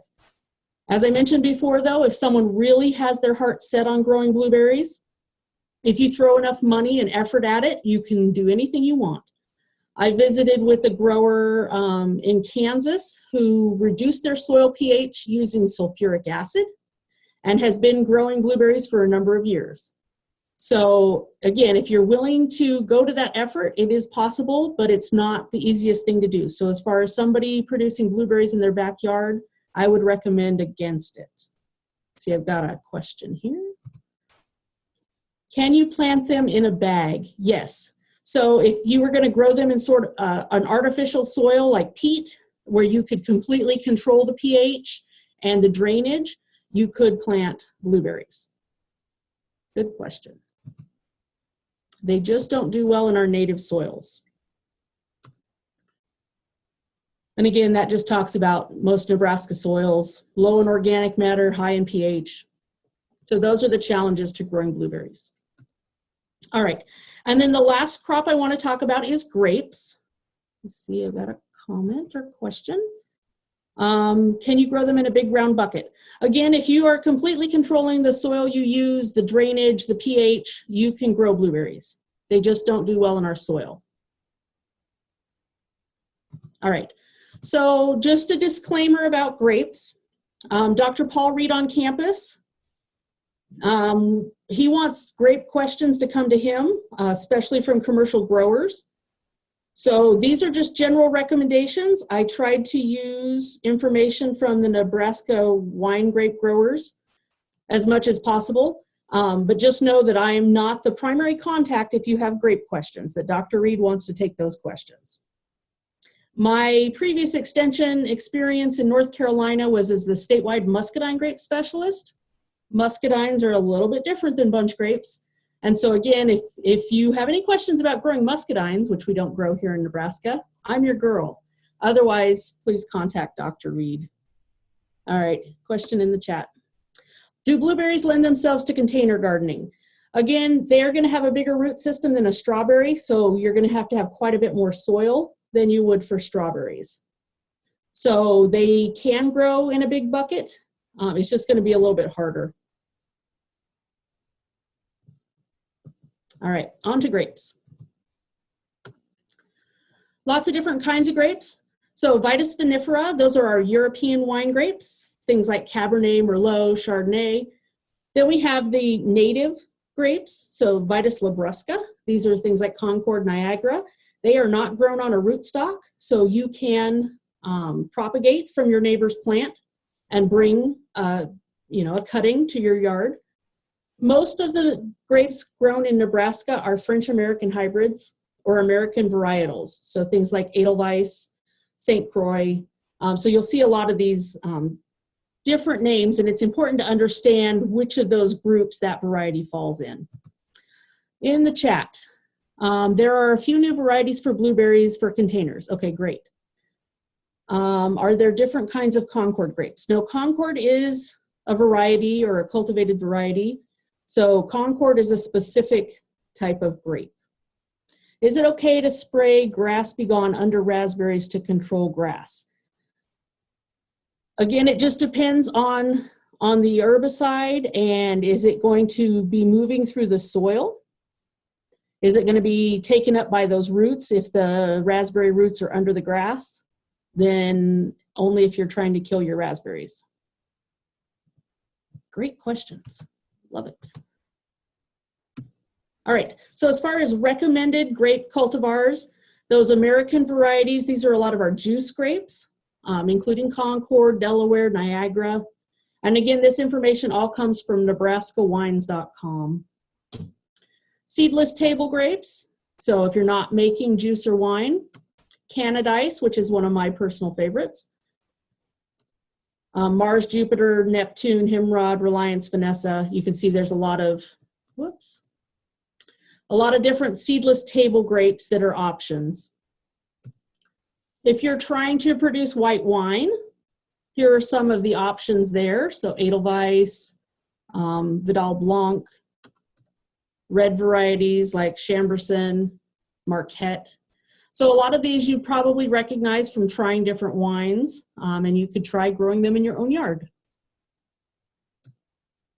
All right, grapes are usually self-fertile. I mentioned before about their flowers. So even if the weather is not conducive to those flowers opening and the cap falling off, they can fertilize their own flower. They're also wind pollinated, and you don't have to plant multiple varieties. So if you only want Concord juice, you only have to plant one Concord vine and you could get fruit. You want to buy grade number 1 one-year-old plants to set you up for the most success. Plant dormant grapevines in the spring, about 2 weeks before the last spring frost. Plant your vines 5 to 8 feet apart. And if you have more than one row, you want those rows to be at least 7 feet apart so that they're not shading each other. And most rows, if you're growing rows and rows, are oriented north to south. And you want to plant these vines about the same depth that they were in the nursery. And make sure that you spread the roots out. So back when I showed you the picture of the strawberries, you don't want to bunch those roots up. So make sure that your hole is big enough you can spread those roots out. Weeds compete with the vines for water and nutrients. And again, I showed you a drawing earlier about how far grape roots spread out. So we need to really manage that vineyard floor cover, especially during establishment. And so we don't want grass or weeds competing with those young vines for water and nutrients. Commercially, growers keep about a 3-foot wide weed-free strip in the rows. In the backyard, you can do whatever you want. Just realize that they are going to compete for water and nutrients. So you might have to apply more irrigation to keep the vines healthy. And again, don't use a combination fertilizer and weed killer for your lawn because that's going to kill grapes. Mulching, as I've mentioned with the other fruit crops, mulching has several advantages for grapes. It's going to help keep weeds down. It's going to help conserve moisture. Also increases rainfall penetration and reduces erosion. If you decide to try mulch, use a durable mulch like chipped hardwood. You could also use straw or sawdust. Just know that it's going to have to be replenished every year. You could also use black plastic, landscape fabric, or any other shredded material, as long as it's not leaching chemicals into the soil that the plant will take up. Along those same lines, I know folks use a variety of materials for their trellising. And so you can use whatever you want, but if you're trying to grow organic, you can't use pressure-treated posts.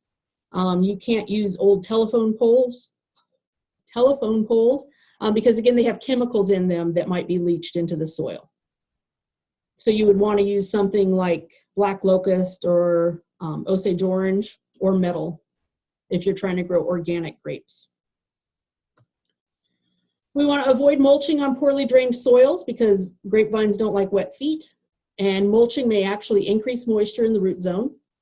In addition, it can increase fire and rodent hazards. So if you have problems with voles, you don't want to mulch right up to your grapevine.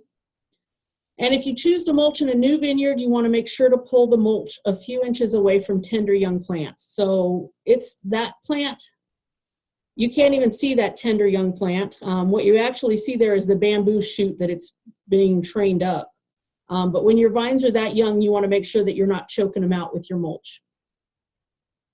Again, air and sunlight are really important to the buds that are developing along that new shoot. As far as pruning grapevines, so the first year, our goal is to establish a trunk. The second year, what we're trying to do is establish those arms or cordons along our trellis wire. And then the third year, we're getting those side shoots. And so that winter, we're going to prune them back to these spurs. So what you see there, those colored sections at the very top along the wire, that's what we would leave after pruning that first year. So this system is called a bilateral cordon system. It's really easy for home gardeners to have this sort of trellis. There's a lot of other trellises that are options. You could do a Geneva double curtain, which basically has 2 sets of cordons, looks kind of like a clothesline. You could grow them over an arbor or, over a porch or a gazebo or anything like that. It's just those are much harder to prune. So this is really good if someone is just starting with growing grapes to grow a bilateral cordon. And then in the image on the right, that would be the next year. So you can see that every year that fruiting wood gets further and further away from the cordon. And so eventually we will need to give it some harder pruning cuts to encourage it to put on new fruiting wood. Another thing to keep in mind is that grape buds vary greatly in fruitfulness. The most productive buds are going to be those that are up on the trellis because they get the most sunlight.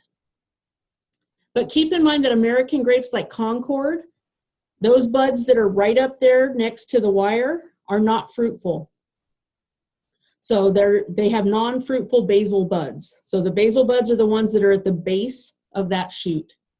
So for grapes like Concord, we need to leave longer spurs. So on most grapes, we're going to leave like 3 or 4 buds when we prune. For the American grapes, we're going to leave 6 or 8. And then also the distance between spurs should be about a hand's width. So if we're growing them in the system like I showed on the previous slide, we're going to thin out those spurs so there's only one spur about every hand width or 6 inches down the cordon. And we want to leave wood that is about a pencil width or more in diameter because that's going to be nice and healthy. Anything thinner than that is going to be prone to cold damage and desiccation over the winter. All right, so grapes can sustain cold injury. So it's important to know what to look for if you're examining their buds. We can get freeze injury anytime during the dormant period, and that will affect both vegetative growth and fruit production. Bud injury is easy to assess. So if you cut into the bud, it's going to look something like this. So if you have looked at grape buds before, you know that they have 3 buds, a primary bud, which is in the center, it's the largest. Then we have a secondary bud and a tertiary bud. And so depending on the damage, you can look at the buds and see how well they have survived the winter. So it's a good idea to look at this before you prune, because then you can adjust the severity of pruning accordingly. Got a question here.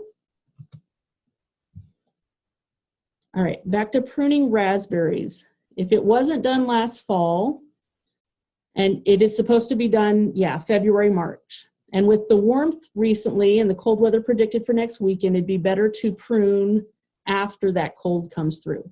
Because then if there is damage, you can get rid of the damaged canes and leave the healthy ones behind. So that's something good to remember with all our fruits is you can wait and prune later. Commercial growers prune earlier just because they have so many acres to get through. But it is better to wait until later because then you can be selective about which fruiting wood you leave and you can get rid of that which is damaged.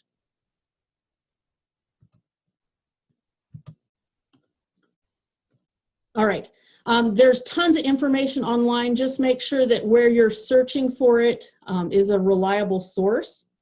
So here are some of the publications that I recommend. And those are on your handout. You can just click on them. We have about 15 minutes to go, and I'm not going to make it through all these following slides. They are provided just as a reference for you. I'm just going to run through some of the most common diseases so that you know how to recognize their symptoms. And then there's information about fungicides. And again, I'm not going to read that to you. That's just for your information. All right. So when we're thinking about what causes fruit to rot, it's mostly fungi. And these spores are microscopic. They're spread by wind, splashing rain, insects, and most of them require moisture to germinate and infect. So we really have to have all 3 of these things together in order to get disease. We have to have the pathogen, we have to have that moisture, and it's got to have that fruit to grow on. All right, I know this is an apple tree, but this image is just to remind you how important sanitation is. So getting out rotten fruit, getting out leaves that have spots, because those are going to provide inoculum for further disease.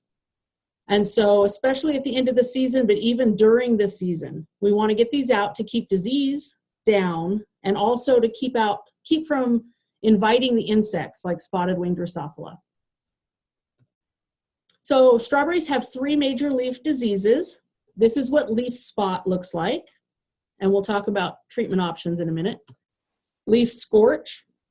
So it's similar to leaf spot, but the infected areas are usually purple without the distinctive white centers. And then the third one is leaf blight. This one is going to have purplish red round leaf spots with a gray-brown center. These spots grow into large V-shaped lesions with a dry brown triangle in the center and a reddish purple V-shaped border, and that's what's shown in this picture. Also, elongated, sunken, purplish brown or reddish brown spots or streaks can also be seen on the stems.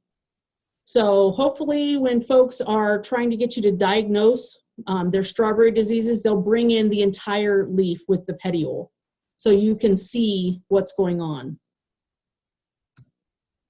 And also berries can develop soft pink-brown spots with leaf blight. So again, in the backyard, what we want to do is start off with cultivars that are naturally resistant to these diseases. The next one is gray mold. This affects a lot of different fruits. So strawberries, raspberries, blackberries, as shown here. It overwinters on plant debris. So again, sanitation is key. Fungicides are not recommended because they require frequent application and they don't actually control the disease. As you probably know, with fungal pathogens, once you see them, it's too late to stop them, right? So applying fungicides is really a preventative measure, and that's just too difficult with gray mold. Regularly harvesting fruit will reduce their spread, and also encouraging a nice open canopy so you've got good air circulation, good sunlight, so that foliage stays dry. And managing weeds, because again, air movement is key. Back to raspberries and blackberries, making sure we have a nice open canopy, starting with virus-free stock, thinning canes so we have good airflow and light, and removing old canes as soon as they finish bearing fruit. Anthracnose. This one can be identified by little round sunken pits in the bark of the cane, as shown there on the left. Quite often the margins of the lesions are slightly raised above the surrounding bark, and the spots are white to pale tan, while the margins are like a purplish red. So it's going to affect the canes, the leaves. It leads to abnormal fruit ripening, as is shown there on the right. So I talked earlier about white drupelets. That's going to affect individual drupelets, where you can see anthracnose has affected whole areas of those drupelets. Infected leaf tissue may drop out, so it's hard to see on this picture, but there are some holes in that leaf, call that shot hole, right? So the diseased parts of the leaf have actually fallen out. And it's especially bad on black raspberries and blackberries. We want to control it with a single delayed dormant application of liquid lime sulfur. So after the buds swell, but before the leaves emerge. That will help you combat anthracnose. Again, getting it out there even before the leaves emerge, though, is key. Excuse me. The next one is cane blight, which is widespread on raspberries. It's going to enter canes through wounds. So, for example, if you have a really bad hail event, you might see cane blight really bad that year. Lateral branches of infected canes will wilt and die when the weather turns warm. Sorry. Leaf spot. Infected leaf tissue, again, will drop out and give you a shot hole appearance, and that's shown in this leaf here. Orange rust. If it looks rusty, that's what we call it. It's a rust. So here's orange rust. It's common on brambles, and it's a serious infection. The problem here is it's going to cause defoliation. That leaf is not going to be photosynthesizing, so that plant is not going to be able to ripen fruit very well, and it's going to go into the fall in a hampered state, so it's not going to be as cold tolerant. It's not going to be as strong to survive the winter. Black rot here on grapes. It attacks leaves, shoots, tendrils, canes, blossoms, fruit, basically everything. And one of the best ways we can minimize it is to remove mummified fruit. So when you're pruning in the winter, make sure that you are removing all those old clusters that didn't get harvested last year. Botrytis, so it's a bunch rot on grapes. It's really a bad problem if you're growing those tight clusters like Chardonnay. Definitely could help by keeping an open canopy. Downy mildew or brown rot primarily is going to affect foliage, but it also affects the berries. This is one that is just ubiquitous in the environment, so it's everywhere. So again, it's really important that we keep a nice open canopy so that it's dry, and that will help keep down downy mildew. Powdery mildew, this is the most important fungal disease of grapes. It attacks foliage, clusters, stems, and berries. So it causes kind of a fuzzy white layer on the grapes, and that's fine, right? When they're young, no problem, it washes off. The problem is what you see here in this photo at the bottom. It causes a russeting so that then those fruit can't ripen and expand normally. They tend to split, and then that's going to encourage insects and other rot organisms. Here's anthracnose on grapes, also called bird's eye rot. It overwinters in infected canes. So again, if you see this one year, you want to take extra precautions to get rid of it so it doesn't become a problem year after year. On the woody parts of the plant, these spots can coalesce and actually girdle those shoots or cordons. So you want to catch it before it gets to that point. Then we have Phomopsis cane and leaf spot. This is another one that overwinters in infected canes. It causes dead arm. So the vine doesn't put out new shoots, or it has that flush first thing in the spring, and then they all die and it collapses. This is what it looks like if it gets to the point that it's producing pycnidia on ripe fruit.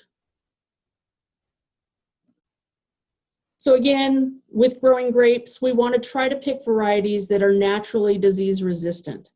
So nurseries have charts like this. Here's one I found online. Whenever possible, homeowners should, weigh this as one of the ways they pick which variety they plant. They may love Niagara fruit, but if they don't want to be spraying fungicides all the time, that's probably not the best variety for the backyard, because it is susceptible to black rot and downy mildew. And it's also only moderately resistant to powdery mildew. So again, weighing how much they want to spray with which variety they like to eat, it might be better to just go with a disease-resistant cultivar. Some problems that may look like fungal diseases, but are not fungal diseases. Abiotic injury, so like I mentioned before, hail, drowning, heat. You can see hail damage there in those strawberries on the right. Bacterial diseases like fire blight. Chemical injury like herbicide drift, and nutrient deficiencies. And there's a good picture of that white druplet disorder I mentioned before that's related to UV light. Here's another one, crown gall. It's another bacterial disease. If it gets in there, it can girdle the plant. Again, if you're growing an American variety, it's not on rootstock, American variety of grapes. Not on rootstocks, you could cut below that gall if it hasn't transferred, like if the gall was up on the cordon and not at the base of the soil here. You could cut beyond that gall and regrow the plant. But if you're growing one of those vinifera varieties on rootstock, it may not be an option depending on the location of that gall. You will see crown gall when there is freeze injury. And again, it can appear anywhere on the trunk or cordons. And fall planting is going to expose new vines to freeze injury. So again, that's why I would recommend waiting to plant grapes until early in the spring. All right, get your brain going again. Looking at this picture, again, these are muscadines, so it's not something we're going to be growing in Nebraska. But if a sample came in like this, think about the types of questions you would ask. The first thing I would encourage you to think about is there a pattern? All right, so here's the side their pesticide sprays came from. And here's the side of the fruit inside the canopy. So I'm seeing a pattern here. Something was in their pesticide spray. So maybe their tank wasn't clean. We got to questioning this gentleman and found out that he didn't buy horticultural oil. He thought it would be okay if he used vegetable oil as a surfactant. So the answer is no, do not use vegetable oil in your pesticide sprays. But anytime you see a pattern like that, it should cause you to ask questions about, what's going on, what happened to these plants. All right, I've got a question here. Is Canadice grown on its own rootstock? Yes. So it is not one of the vinifera varieties. It's an American hybrid. So I believe it's on its own rootstock. That's a really good question. I will find out and let you know for sure. Writing myself a note. It's been a long time. All right, so this picture, have you ever seen anything that looked like that? Kind of like aliens came to the yard. That's grape tube gall maker. It doesn't really affect the plant, so it's not going to kill your plant, so it's not really worth spraying for. It just looks really cool. Have you ever seen anything like that after pruning? So if you prune your grapevines late in the spring, they are going to weep, right? Well, anytime you have sugar water exposed to the environment, stuff's going to grow in it. And so you might get something that looks kind of like, you know, orange peel or melted candle wax. That's just microorganisms that were in the environment growing in that sugar water. So it's nothing to worry about. It's not a plant pathogen. All right, herbicide drift is definitely something we're concerned about. And there are UNL publications. I shared one on Twitter yesterday that help you deal with herbicide drift, help protect yourself from herbicide drift. So I encourage you to check those out if that's a concern. This is what paraquat or gramoxone injury looks like on strawberries. Glyphosate or Roundup injury. So this is a systemic herbicide. This is on blackberry. 2,4-D and dicamba are two of the biggest threats to specialty crop production, especially for grapevines. They can damage grapevines a half to 1 mile away, and they cause this leaf distortion. So they may not outright kill the plant, but they're definitely going to reduce its ability to photosynthesize and therefore ripen fruit and be healthy going into the winter. I showed you nutrient deficiencies before. Again, think about patterns. Is it only the new leaves that are showing symptoms? Is it only the old leaves showing symptoms? And then as far as cultural controls, look for resistant cultivars to start with. Plant in a location with good sun and air circulation. Train and prune properly from the time of planting. So again, we want good light and air penetration to that canopy. And if we're spraying pesticides, we want to make sure we're getting good coverage. Prune out any cankers and galls. And fertilize appropriately based on soil test reports. We want to avoid over-fertilization because that's going to make diseases and insects worse. And then control weeds and rodents and diseases. Sanitation is really important, especially in the backyard. So rake and remove leaves in the fall. Prune when dry. Remove and destroy diseased plant parts so that we're not reintroducing them into the planting. Remove fruit left after harvest, both from the plant and from the ground. Remove rotten fruit during the growing season, both for disease and insect reasons. Remove fallen fruit during the growing season. And clean pruners after we make cuts so that we're not spreading bacterial diseases. Got a couple questions here. Drift Watch. So Terry shared the link for Drift Watch in the chat. If you are growing specialty crops, it's recommended that you register your location there so that commercial pesticide operators can check and see which specialty crops are growing around where they're spraying. It's also a good idea to talk to your neighbors so they know what you're growing and how sensitive it may or may not be to these different herbicide products. All right, as far as chemical controls, fungicides act as a protective barrier on leaf and fruit surfaces, so they have to be in place before the disease occurs. Once signs or symptoms appear, it's too late to cure the problem. So it's not like insects that once you scout and realize there's a certain number of them, you can spray them and kill them. Once you see the signs or symptoms of disease, it's already there. So if you know you have one of these disease problems, you want to start spraying the next year before you see it. Again, I'm not going to read through these. These next slides are just for your information. These are some of the chemical controls available for fungal pathogens. A brief note on multi-purpose fruit sprays. They combine insecticides and fungicides. So usually it's more effective to buy the individual products. So you probably don't need to be spraying both. For example, you don't want to put out insecticides during bloom. Different insecticides may be more effective for specific insect pests. And often it's more expensive to buy these multi-purpose fruit sprays than to buy the specific product for your problem. The last thing I wanted to do is share, this is the webpage that I manage, food.unl.edu/local-food-production. What I've circled there are the home fruit production guides.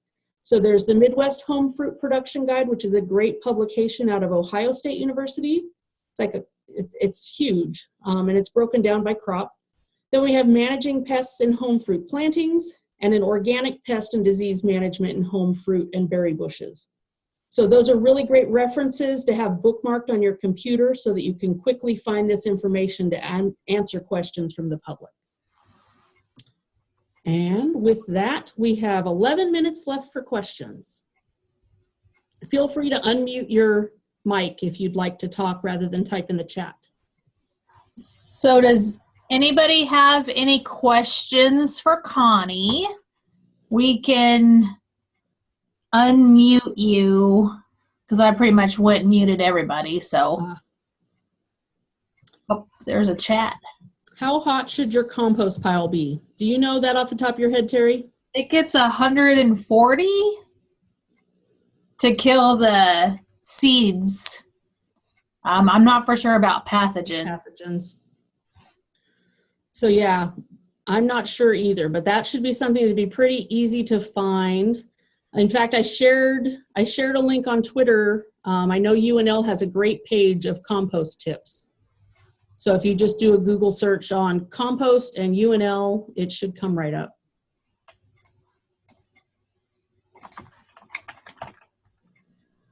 Anybody have any other questions? Norfolk says, fungicide should not be applied during bloom. There's growing evidence that they weaken the immune system in bees.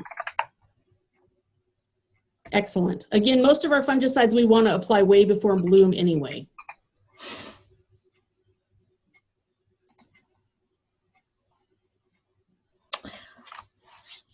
Well, so I do have one thing to, next week we're doing soils with Brian Cranky.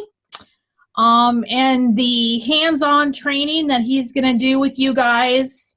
What I'm asking you to bring from your garden is a jar with a lid that will seal. And you need to fill that jar about 1/3 of the way full of several small spaces in your garden. We're going to figure out your sand, silt, and clay percentages in your garden. So please, if you want to participate, have a good time shaking some soil and some water. Bring that with you to class, and then we'll have a hands-on activity. I think he'll start with that. So that way it sits through the presentation and you can maybe calculate it. So that is for next week.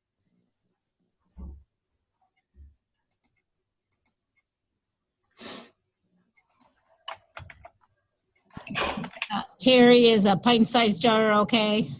Yeah, a pint size or a quart, whichever you have, or an old mayonnaise jar, or I just needed about 1/3 of the way full. So if it's a pint, you're obviously going to have less than in a quart. And just a little bit in 2 or 3 places in your garden that you want to test.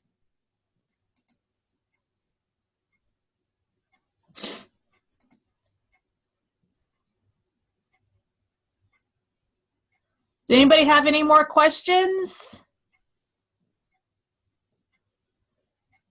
So the EC for the compost is G2222.